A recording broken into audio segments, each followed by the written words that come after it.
हमने स्टार्ट करना था जी inner product space.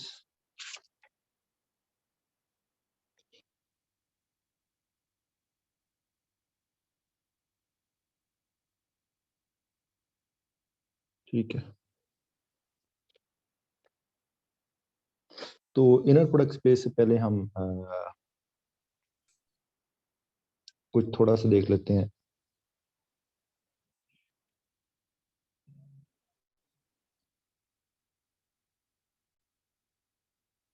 Of dot product.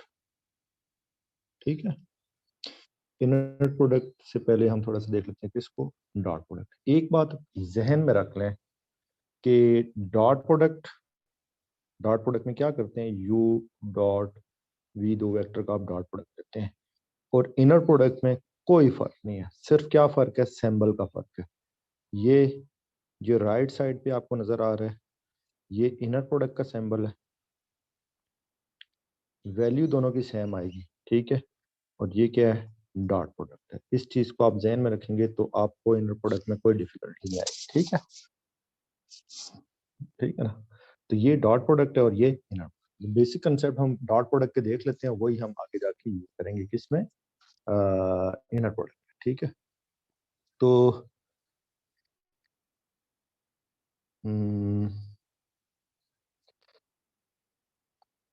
अच्छा, सबसे पहले देखें हम किसी वेक्टर को कैसे डिनोट करते हैं। फॉर एग्जांपल 3 डायमेंशन में कोई वेक्टर लिखा हो तो वैसे तो हम ये करते हैं ना, for example X I plus Y J plus Z के। लेकिन आप इसको ऐसे भी मेंशन कर सकते हैं, एक्स वाई जी, ये भी आपके पास एक वेक्टर ही है। ठीक है, तो ये दोनों सेम चीज है। अच्छा, फिर जो कंसेप्ट आता है इसमें, ये भी वेक्टर है, ये भी वेक्टर है, दोनों के दोनों क्या है, ये भी वेक्टर है आपके पास, ये भी वेक्टर है। और इसमें जो कंसेप्ट आता है लेंथ का, लेंथ को आप कैसे मेजर करते हैं वेक्टर में, आप यू वेक्टर के साथ जब डॉट प्रोडक्ट लेते हैं तो उसको हम क्या कहते हैं, लेंथ। कैसे आप लेंगे यू वेक्टर का यू वेक्टर के साथ डॉट प्रोडक्ट, ये बेसिकली बन जाएगा आपके पास दो सेम वेक्टर का डॉट प्रोडक्ट कैसे लेते हैं, एक्स को एक्स के साथ मल्टीप्लाई करते हैं, वाई को वाई के साथ और जेड को जेड के साथ। तो ये क्या बन जाता है, ये बन जाता है यू मॉड स्क्वायर बन जाता है। ठीक है, और ये क्या आ जाएगा, X square plus Y square plus Z square. तो यू, सिर्फ यू की लेंथ अगर आपने कैलकुलेट करनी हो तो वो क्या आ जाएगा, square root of X square plus Y square plus Z square. तो इस चीज को आप ध्यान में रखिएगा, दिस इज कॉल्ड लेंथ, या इसको ऐसे भी मेंशन किया जा सकता है, दो दो बार दरमियान में, नॉर्म भी इसको कहा जाता है। ठीक है, इसको हम क्या कहते हैं, नॉर्म। ठीक है, अच्छा, फॉर एग्जाम्पल अगर आपके पास एक यू वेक्टर लिखा हुआ है 3 4 और 2, तो उसका नाम क्या, कैसे कैलकुलेट करेंगे आप, ये क्या बन जाएगा, 3 स्क्वायर प्लस 4 स्क्वायर प्लस 2 का स्क्वायर, ये किसके इक्वल आ जाएगा, 9 + 29 बन जाएगा आपके पास। यस, ठीक है। अच्छा, फिर नॉर्म के बाद एक इसमें इसी का एक छोटा सा थ्योरम आता है। थ्योरम में भी क्या कहता है कि अगर आपके पास let v belongs to n dimensional कोई भी वेक्टर है, वैसे तो हमने 3 डायमेंशनल वेक्टर की बात की है क्योंकि हमने वेक्टर स्पेस पढ़ी हुई है, तो वेक्टर में n डायमेंशनल वेक्टर भी होते हैं। ठीक है, कोई भी आपके पास n डायमेंशनल वेक्टर है एंड c कोई भी आपके पास क्या है, कांस्टेंट। ठीक, देन हम क्या कहते हैं कि constant time of v vector का अगर नॉर्म लिया जाए तो कांस्टेंट एज अ मॉडुलस बाहर आ जाएगा और नॉर्म किसके ऊपर रहेगा, वेक्टर के ऊपर ही रहेगा। ठीक है, तो इसको हम प्रूव भी कर सकते हैं, वैसे एक छोटा सा प्रूफ है, ये आसान सा प्रूफ है। फॉर एग्जांपल एक आपके पास वेक्टर लिखा हुआ है, n डायमेंशनल वेक्टर क्या होगा, v में अगर लिखा हुआ है v1 v2 so on vn, ये किसको बिलोंग कर रहा है, n डायमेंशन को, यही हमने कंसिडर किया। और एक कांस्टेंट कोई भी ले लें, ये अब ऐसा करें, कांस्टेंट को वेक्टर के साथ मल्टीप्लाई करें, क्या आ जाएगा, constant time of vector c into v1 c into v2 c time of vn। ठीक, अब मैं इसका नाम लेता हूँ, देखिए इसका नाम क्या बन जाएगा आपके पास,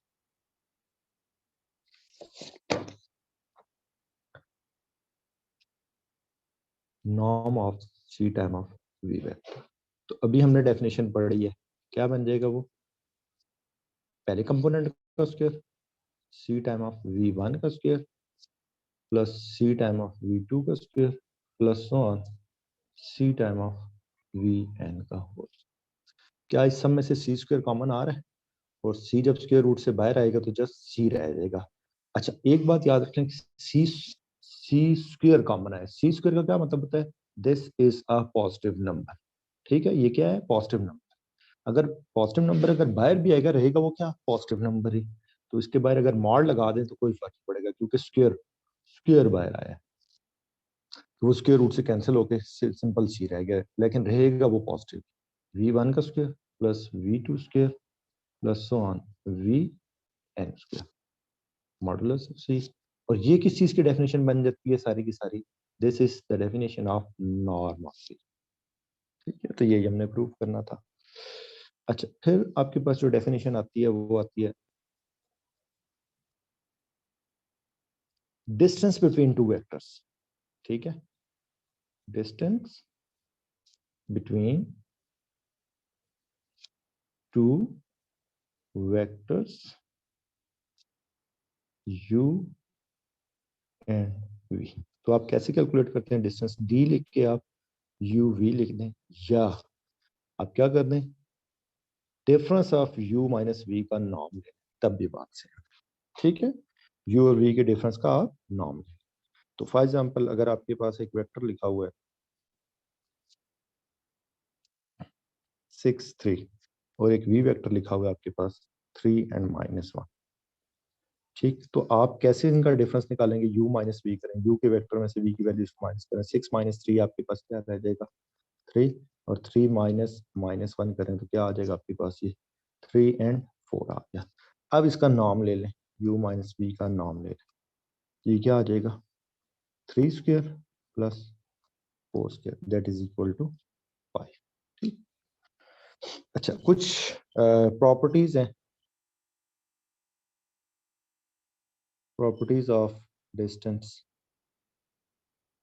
तो बड़ी कॉमन सी प्रॉपर्टीज हैं। नंबर 1 कि डिस्टेंस हमेशा क्या होता है, पॉजिटिव होता है। ठीक है, नंबर 2 डिस्टेंस 0 होगा अगर अगर क्या होगा, if and only if u और v वेक्टर आपस में इक्वल आ जाते हैं। दो पॉइंट अगर सेम हो, ठीक है, तो उनका डिस्टेंस क्या होता है, 0 होता है, ये भी पढ़ा हुआ है आपने। और कम्यूटेटिव होते हैं ये आपस में, डिस्टेंस ऑफ u v निकालें, डिस्टेंस ऑफ v निकालें, तब भी बात सेम है। तो ये 3 प्रॉपर्टीज हैं। ठीक, अच्छा आगे डॉट प्रोडक्ट की भी इस तरीके से डेफिनेशन है आपके पास। डॉट प्रोडक्ट की जो मैंने आपको बताई है generalized definition.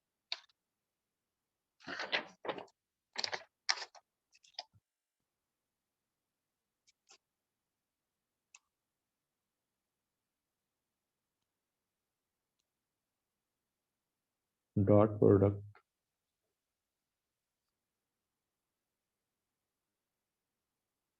Product in n dimensional. ठीक है ना, तो अगर आपके पास let u is equal to vector लिखा हुआ है u1 u2 u3 un, और v आपके पास एक वेक्टर लिखा हुआ है v1 v2 vn। ठीक है, तो u डॉट v बड़ी कॉमन सी चीज है, क्या आ जाएगा u1 v1 u2 v2 so on un v। ठीक है ना, तो इसकी कुछ प्रॉपर्टीज लिखी हुई हैं।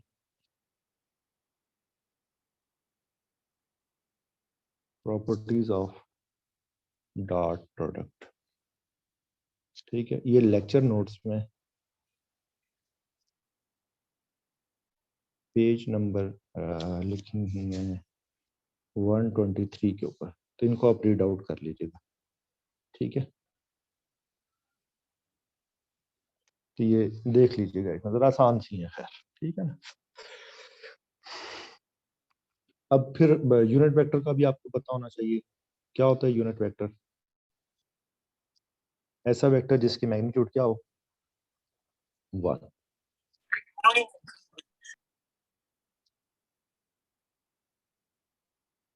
U is called unit vector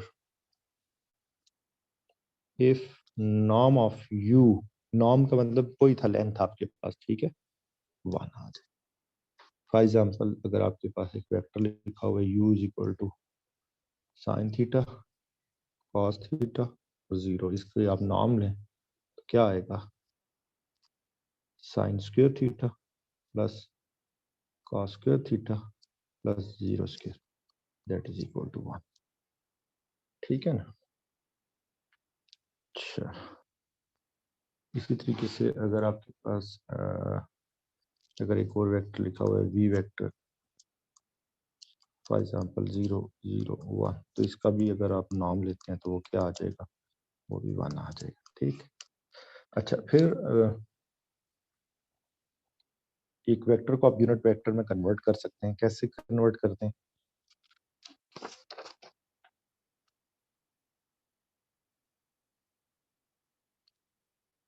theorem भी कह सकते हैं, लेकिन चले, late v is equal to v belongs to n dimensional vector space and v is non-zero, ठीक है। then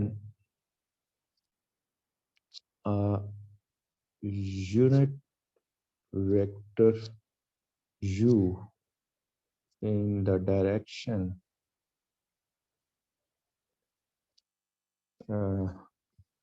of v is given by, कैसे आप लिखेंगे, u is equal to v divided by norm of v, ठीक है। तो ये बड़ा आसान सा प्रोसीजर है जो आप कर सकते हैं। फॉर एग्जाम्पल अगर आपके पास ये लिखा हुआ है एक vector v is equal to 3 4 -2, तो नॉर्म ऑफ v क्या आ जाएगा, ये कैलकुलेट कर लेंगे आप। ये फॉर एग्जांपल आ जाता है 3 square plus 4 square plus 2 square that is equal to 13 आ जाता है। तो u वेक्टर क्या आ जाएगा, v divide by norm of v that is equal to 3 by 13 4 by 13 and -2 by 30, ठीक है ना। अच्छा, फिर एक आती है आपके पास डेफिनेशन कि dot product of two vectors if theta is the angle between them, ठीक है। तो हमने ये डेफिनेशन पढ़ी हुई है, एक वेक्टर u एक वेक्टर v और थीटा उनके दरमियान में एंगल होगा, इसके लिए ये u है ये v है और ये थीटा उनके दरमियान में एंगल, तो इसकी क्या डेफिनेशन होगी u डॉट v की, that is norm of u norm of v and cos of theta cos of angle between them, ठीक है। ये भी हमने एक डेफिनेशन पढ़ी, तो ये भी आप यूटिलाइज कर सकते हैं।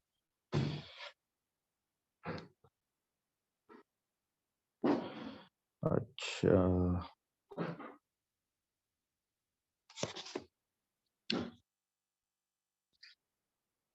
हाँ, फिर हमने ये भी पढ़ा हुआ है if two vectors are orthogonal then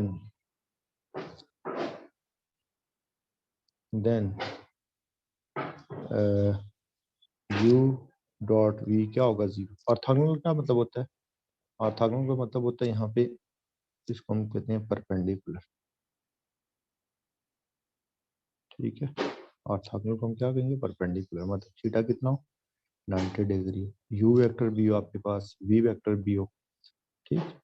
तो ये दोनों आपस में अगर परपेंडिकुलर, थीटा कितना बनेगा, 90 डिग्री, और cos 90 क्या होता है, 0, तो u डॉट v क्या आ जाएगा आपके पास, 0 आ जाएगा, हाँ 0 आ जाएगा, ठीक।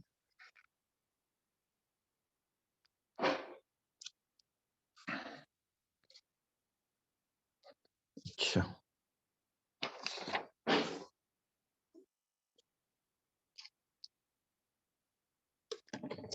फिर इसमें जो नेक्स्ट जो टॉपिक आता है,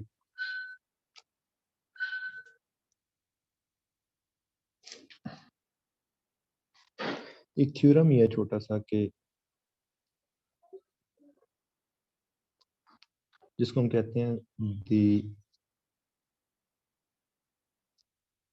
the Cauchy-Schwarz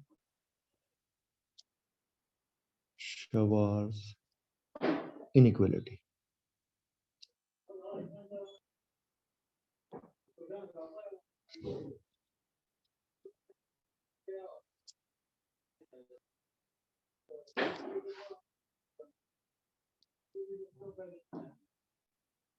If U and V are vectors in n dimension, then U dot V whole mod is less than equal to U norm V norm.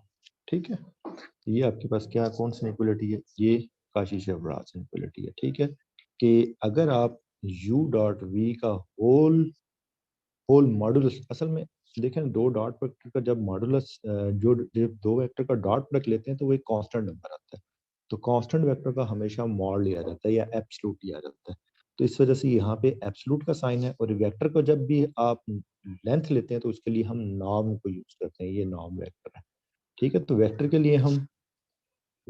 लिए हम नॉर्म यूज करेंगे और स्केलर के लिए हम मॉड का साइन यूज करेंगे। तो ये साइड स्केलर है और ये दो वेक्टर का मल्टीप्लिकेशन आ रहा है, लेकिन उनका नॉर्म लेने के बाद। ठीक है, तो ये इस डेफिनेशन को आप याद रखिएगा। अच्छा, फिर एक दूसरी चीज है, एक और थ्योरम भी है इसमें। ये थ्योरम क्या बता रहा है आपको, द ट्रायंगुलर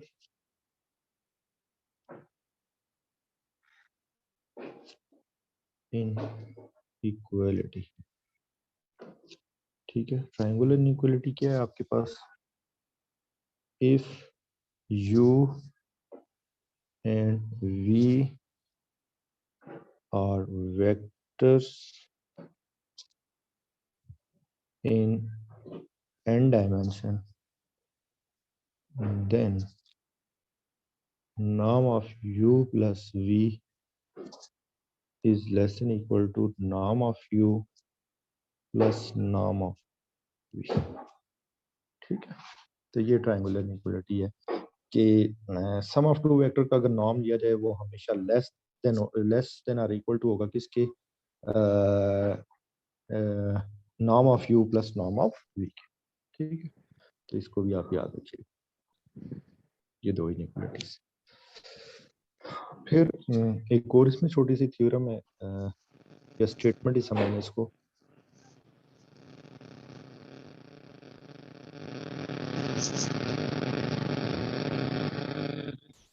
ओ भाई, क्या तुमने बाइक चलाया हुआ है?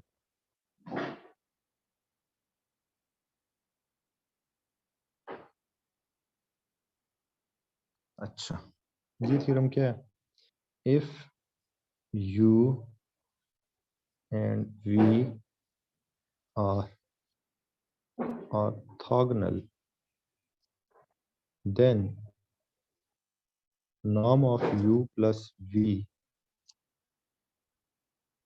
square is equal to norm of U का square plus norm of V का square। ठीक है, अच्छा, ये तीन एक थ्योरम और पहले वाले जो एक दो बताए उनको आप याद रखिएगा।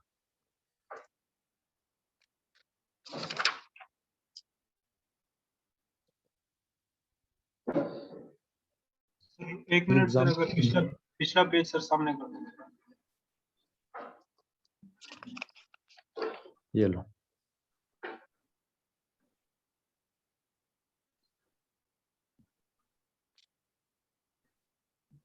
ठीक है।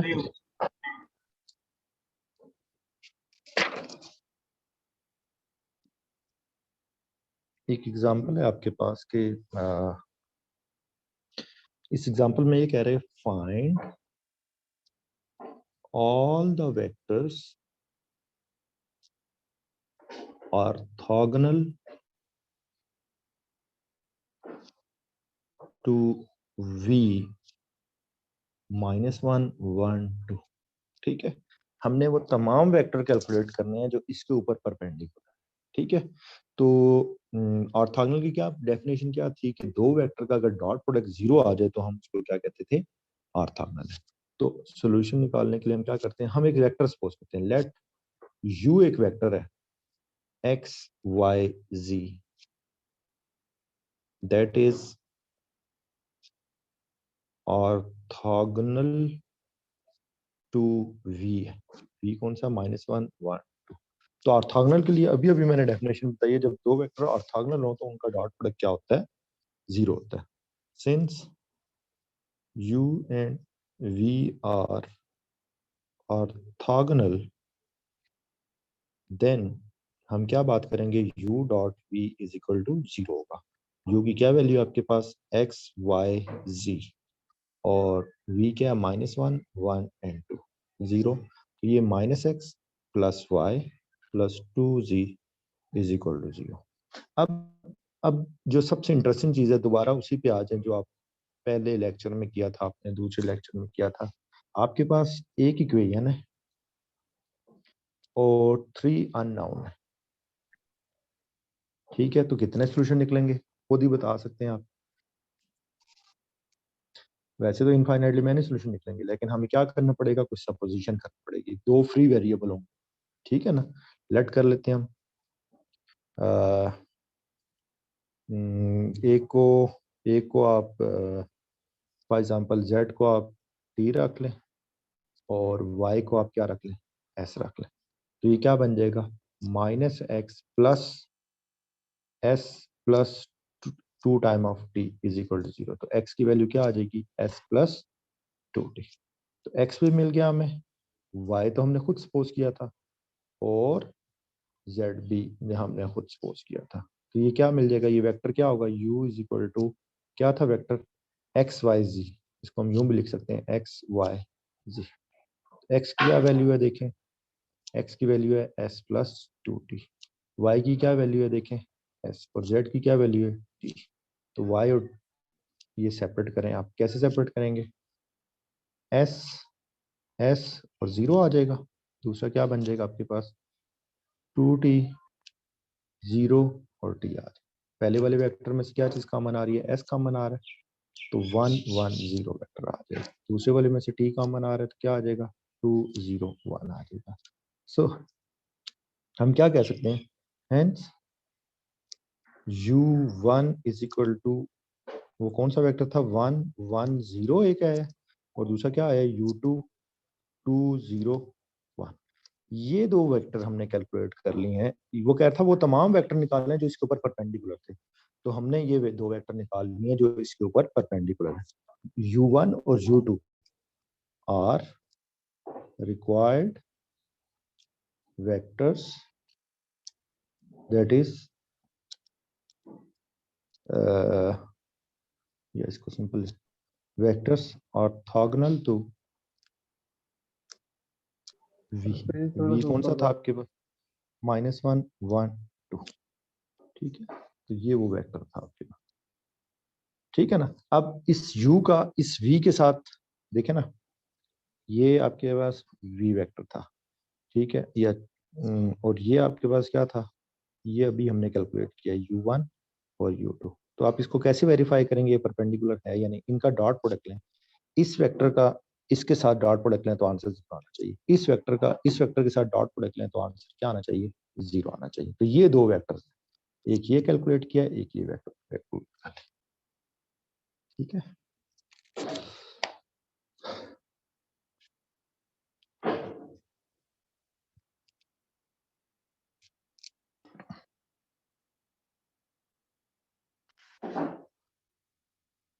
तो अब जो आपका जो पहला होमवर्क है इसमें, वो ये है कि आपने page number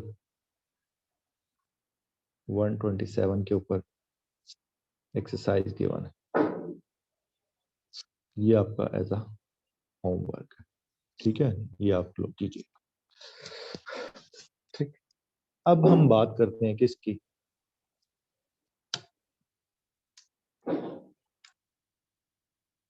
inner product space की, ठीक है, इनर प्रोडक्ट स्पेस। देखें, स्पेस की तो हम बाद में बात करेंगे, इनर प्रोडक्ट और डॉट प्रोडक्ट में कोई फर्क नहीं, ठीक है, ये मैंने आपको पहले बता दिया था। सिर्फ जो फर्क है वो सिंबल का फर्क है, ठीक है ना। डॉट प्रोडक्ट तो आप ऐसे लेते थे यू डॉट वी, तो इनर प्रोडक्ट आप कैसे करेंगे, यू बीच में कॉमा आ जाएगा आपके, ये दो वेक्टर का आप क्या कर लें, डॉट इनर प्रोडक्ट ले। अच्छा, अब देखें, हम बनाने जा रहे हैं इनर प्रोडक्ट स्पेस। जैसे आपके पास वेक्टर स्पेस थी, जैसे आपके पास सब स्पेस थी, ठीक है, ऐसे आपके पास एक इनर प्रोडक्ट स्पेस है, ठीक है। वेक्टर स्पेस में क्या था आपके पास, ये वेक्टर स्पेस थी, ठीक है, वेक्टर स्पेस के अंदर एक क्या होती थी, वो सब स्पेस होती थी, ठीक है। अब क्या करेंगे, हम वेक्टर स्पेस के अंदर से कुछ ऐसे एलिमेंट लेंगे, ठीक है, वो क्या बनाएंगे, इनर प्रोडक्ट स्पेस। तो यहां से एक ही मीनिंग बाहर आता है कि यहाँ पे ये जो एलिमेंट होंगे इसके अंदर कुछ, इसके ऊपर कुछ प्रॉपर्टीज होंगी। जैसे देखें, वेक्टर स्पेस के लिए भी कुछ प्रॉपर्टीज थी, 10 प्रॉपर्टीज थी, सब स्पेस के लिए भी कुछ प्रॉपर्टीज थी, ठीक है।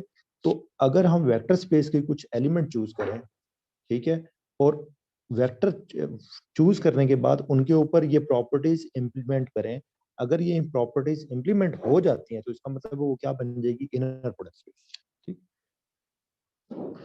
तो देखें,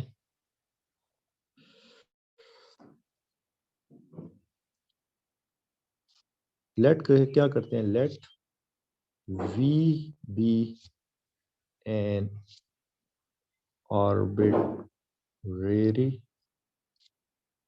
वेक्टर स्पेस, ठीक है, and let u v w belongs to capital V, ठीक है। एंड कोई भी कांस्टेंट हम ले लेते हैं, ये किसको बिलोंग करता है, रियल नंबर। तो हम क्या कहेंगे कि an inner product on V is a function which associate with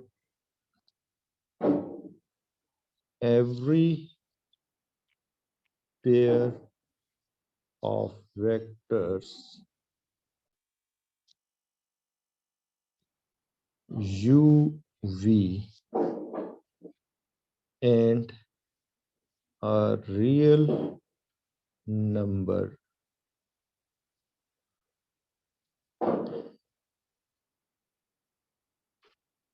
अच्छा, with every pair of vector, इसको यूं लिख लें, in the form of real number. वो रियल नंबर कौन सा होगा, u v। जब दो वेक्टर की एसोसिएशन होती है डॉट प्रोडक्ट में या इनर प्रोडक्ट में, तो वो एक रियल नंबर बनाते हैं, ठीक है ना। दो वेक्टर का डॉट प्रोडक्ट क्या होता है, एक स्केलर होता है, स्केलर या रियल नंबर, ठीक है। इन सच अ वे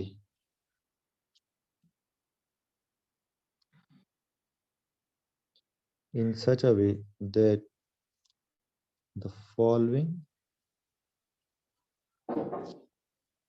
axioms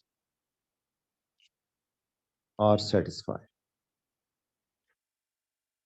ठीक है। वो कौन कौन से हैं, नंबर 1, अगर दो वेक्टर का आप इनर प्रोडक्ट लें तो वो क्या होने चाहिए, कम्यूटेटिव होने चाहिए, सॉरी सिमेट्रिक होने चाहिए, ठीक है। यू का वी के साथ और वी का यू के साथ इनर प्रोडक्ट लें तो वो क्या होने चाहिए, सिमेट्रिक होने चाहिए। नंबर 2, यू वेक्टर का अगर आप इनर प्रोडक्ट लेते हैं v प्लस डब्ल्यू के साथ, तो हम इसको लिख सकें u का इनर प्रोडक्ट v के साथ प्लस u का इनर प्रोडक्ट w के साथ। थर्ड जो इसकी प्रॉपर्टी है, कांस्टेंट टाइम ऑफ u का इनर प्रोडक्ट विद v, ये किसके इक्वल आएगा? ये constant time of u vector into v भी आ सकता है, और u का inner product constant time of v भी आ सकता है। तो ये कांस्टेंट किसी के साथ भी मल्टीप्लाई, ठीक है। तो ये बिल्कुल ऐसा ही है कि अगर दो वेक्टर का इनर प्रोडक्ट ले रहे हैं और उसके बाद कोई कांस्टेंट मल्टीप्लाई हो रहा है, तो कांस्टेंट टाइम ऑफ कांस्टेंट हो जाएगा, या उस कांस्टेंट को पहले किसी एक वेक्टर के साथ मल्टीप्लाई कर लें, फिर उसका दूसरे वेक्टर के साथ इनर प्रोडक्ट, अब भी बात सेम है। या पहला वेक्टर एज इट इज दूसरे वेक्टर को उस कांस्टेंट के साथ मल्टीप्लाई कर लें, फिर उन दोनों वेक्टर्स का इनर प्रोडक्ट लें, बात तब भी सही है। फोर्थ, दो सेम वेक्टर का इनर प्रोडक्ट क्या होता है, मैंने अभी थोड़ी देर पहले बताया था, वो क्या होगा? हमेशा पॉजिटिव होगा।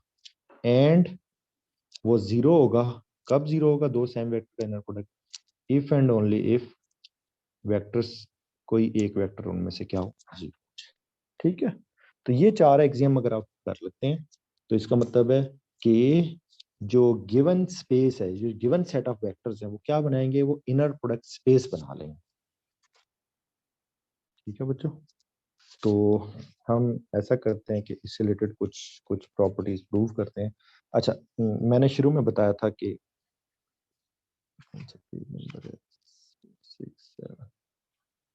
शुरू में मैंने ये बताया था कि जो आपके पास इनर प्रोडक्ट है वो डॉट प्रोडक्ट भी है, ठीक है। तो हम ये कह सकते हैं कि इसको एग्जाम्पल की जगह हम ये कह सकते हैं, नोट कह सकते हैं।